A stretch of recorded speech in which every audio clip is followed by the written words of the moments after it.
एक वृक्ष को काटने के लिए कुल्हाड़ी की लगभग 100 मार लगती है। हाँ, अंतिम प्रहार उसे अवश्य गिरा देता है। तो क्या पहला प्रहार निष्फल हो गया? नहीं, पहले प्रहार ने चिन्ह बनाया और दूसरे प्रहार ने उसे और गहरा कर दिया। और इसी प्रकार हर प्रहार उस वृक्ष के तने को इतना दुर्बल बना देता है कि अंतिम प्रहार वृक्ष को धराशायी कर जाए। इसलिए यदि आपका पहला प्रहार असफल हो जाए तो स्वयं को असफल मत समझो, प्रहार करते जाओ। अर्थात सफलता के लिए फल की कामना ना करें। हमें अपना कर्म करते रहना चाहिए। स्वर्ण को भी कुंदन बनने के लिए ताप सहना होता है। हीरे को भी चमक पाने के लिए सान पर स्वयं को घिसना पड़ता है। इसीलिए यदि सफलता की चमक चाहिए तो परिश्रम करना पड़ेगा और कठिनाइयों का ताप सहना होगा।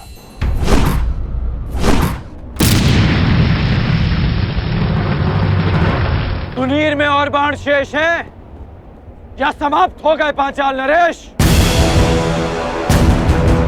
सम्राट, एक बात तो माननी पड़ेगी, तुम्हारे इस मित्र कर्ण का कोई तोड़ नहीं ना। कर्ण का कोई सामना कर सकता है तो वो केवल अर्जुन है, परंतु पता नहीं पशुपतास्त्र की यात्रा में अब वो किस मोड़ पर होगा।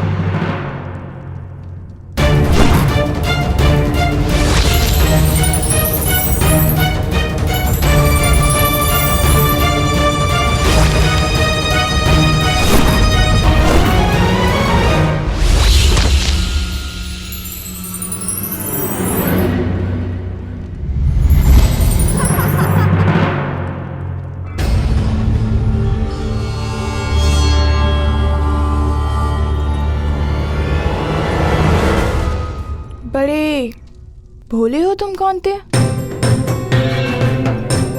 जिस अस्त्र से मुझे मारा जा सके वो तुम्हारे पास नहीं है, परंतु जिस अस्त्र से तुम्हें बांधा जा सके वो अस्त्र मेरे पास है।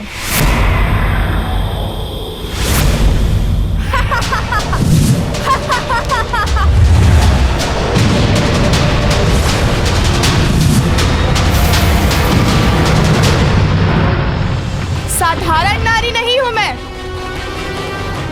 यक्षिणी हूं, वरदान प्राप्त यक्षिणी।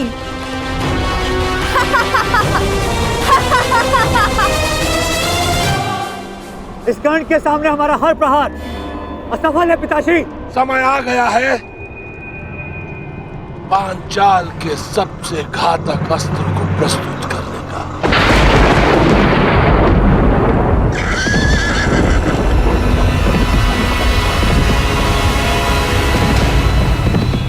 अब भी समय है पांचाल नरेश, हस्तिनापुर की अधीनता स्वीकार कर लो।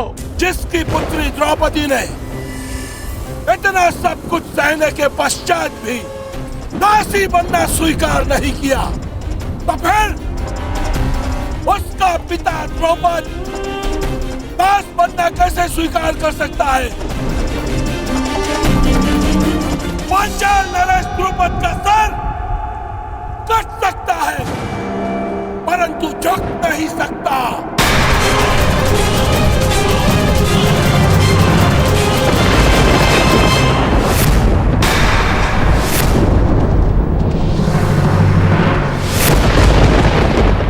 मुझे युवराज दुर्योधन के चरणों में राजाओं के मस्तक चाहिए।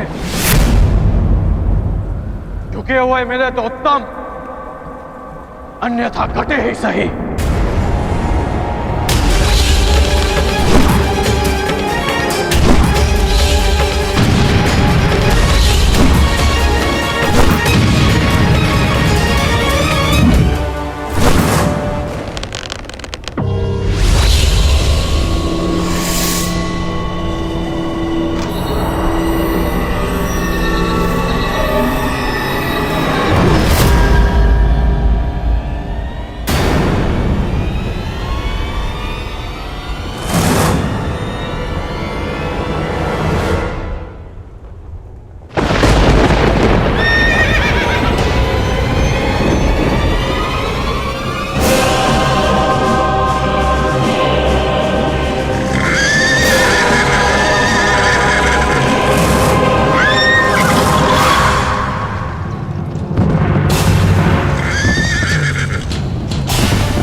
कैसा अंधकार है,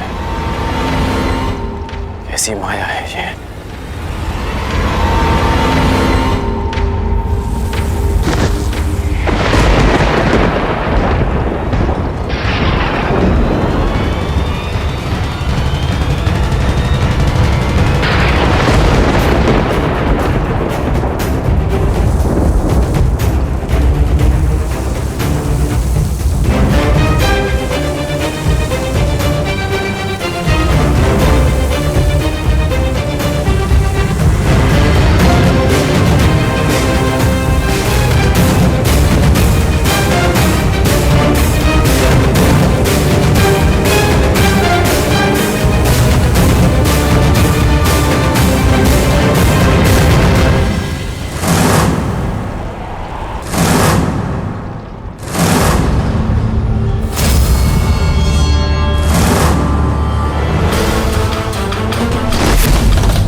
क्या हुआ अंगराज? क्या हुआ? अब करो प्रहार। प्रहार करो अंगराज, प्रहार करो। कौन है ये?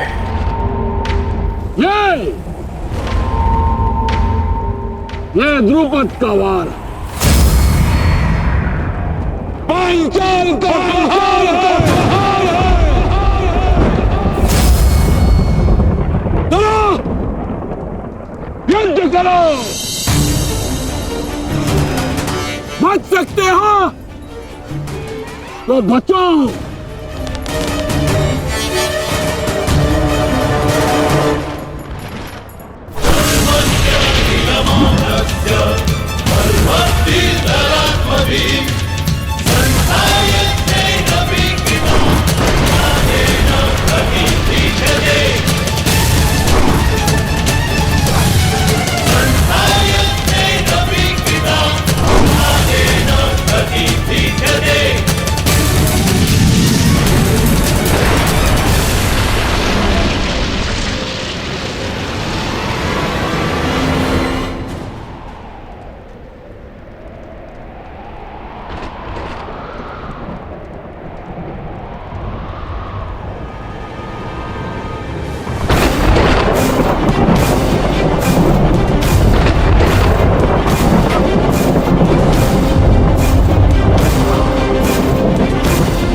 स्त्री है।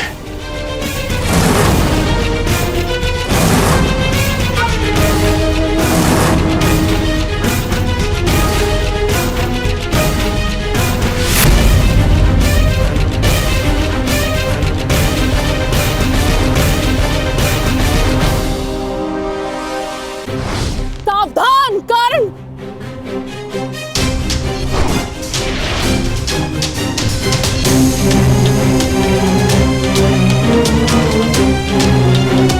क्या हुआ अंगराज? भयभीत हो? युद्ध करो। एक स्त्री पर अस्त्र उठाना किसी भी योद्धा के धर्म के विरुद्ध है।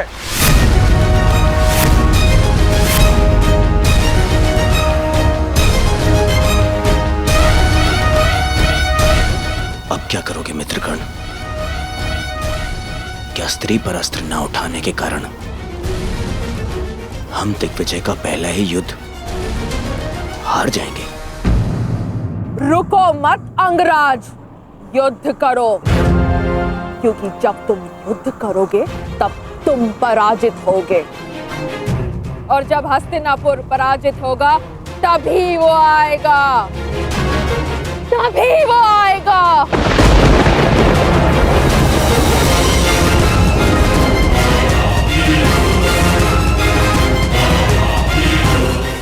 लाने की बात कर रही है? तुम सबको बंदी बनना होगा, तभी वो आएगा, तभी मेरे जन्मों का प्रतिशोध पूर्ण होगा। मामा जी, ये किसकी बात कर रही है? किसे लाना चाहती है वो यहाँ पे? मेरा प्रतिशोध पूर्ण करने के लिए उसे आना ही होगा।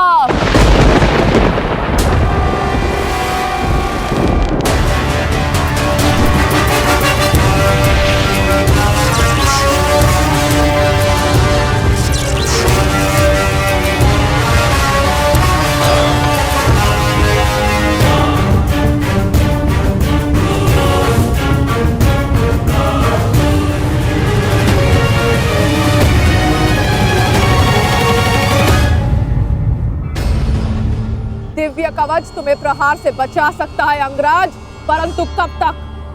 तुम्हें हारना ही होगा। कौन हो तुम वीरांगना? और किसके आने की बात कर रही हो?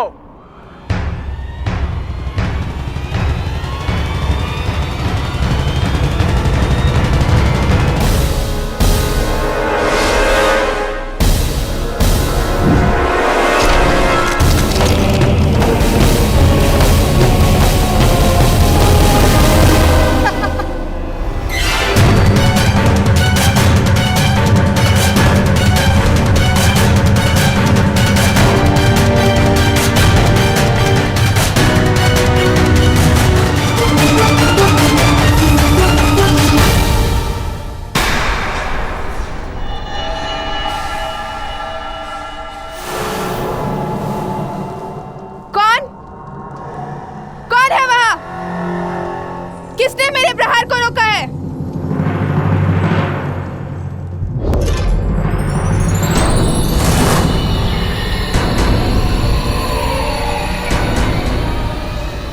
इंद्रदेव, आप? पर आपसे तो मेरा कोई बैर नहीं। मेरे पुत्र से बैर कर कर तुमने मुझे अपना बैरी बना लिया।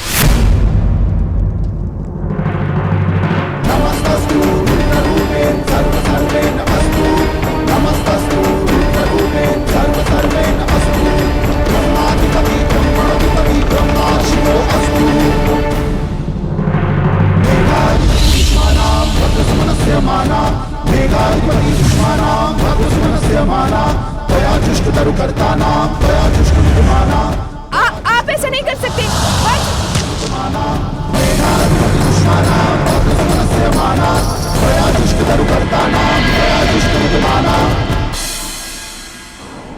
बताओ कौन हो तुम? अपना परिचय दो। अंगराज, यह शिखंडनी है, शिखंडनी।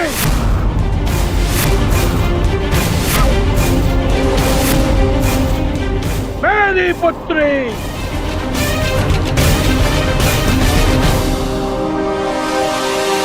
युद्ध करो अंगराज,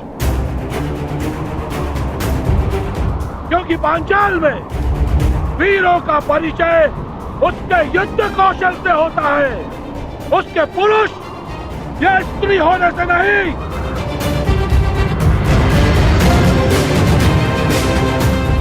और यदि लड़ने का साहस नहीं है तो बुलाओ उसे, मेरे सामने लाओ। मैं एक स्त्री पर अस्त्र नहीं उठा सकता, और ये पता नहीं किसे लाने की बात कर रही है।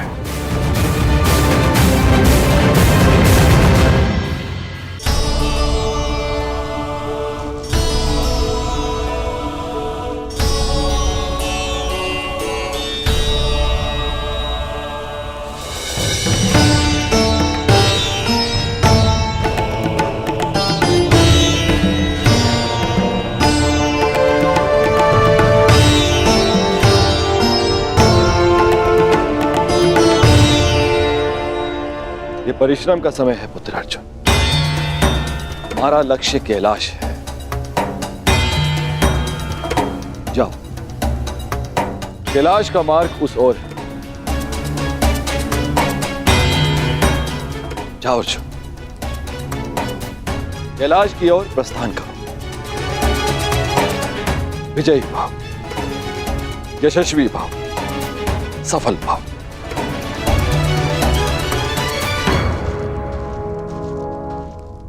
अपने पुत्र के मार्ग से मैंने बाधा हटा दी। अब अपने पुत्र के शत्रु के मार्ग में बाधा उत्पन्न करना ही मेरा लक्ष्य होगा। सावधान कर, देवराज इंद्र अपना प्रतिशोध लेकर रहेगा। कर्ण, प्रहार करो। यदि तुमने प्रहार नहीं किया तो मैं प्रहार करूंगा। नहीं युवराज, नहीं।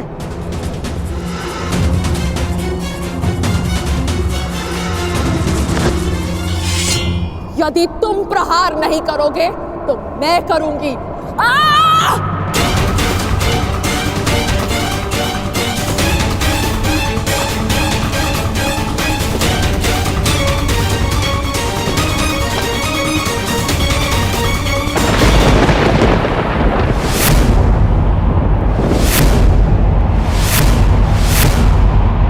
आ गया वो। आज मेरे जन्मों का प्रतिशोध पूर्ण होगा।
आ गए भीष्म।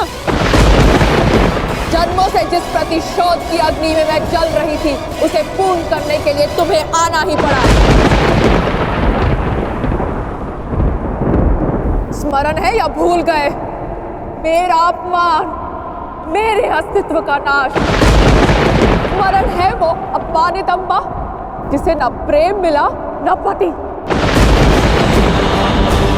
स्मरण है वो अबला अम्बा जिसके स्वयंवर से एक टूटी हुई वस्तु के भांति उठाकर तुम ले आए।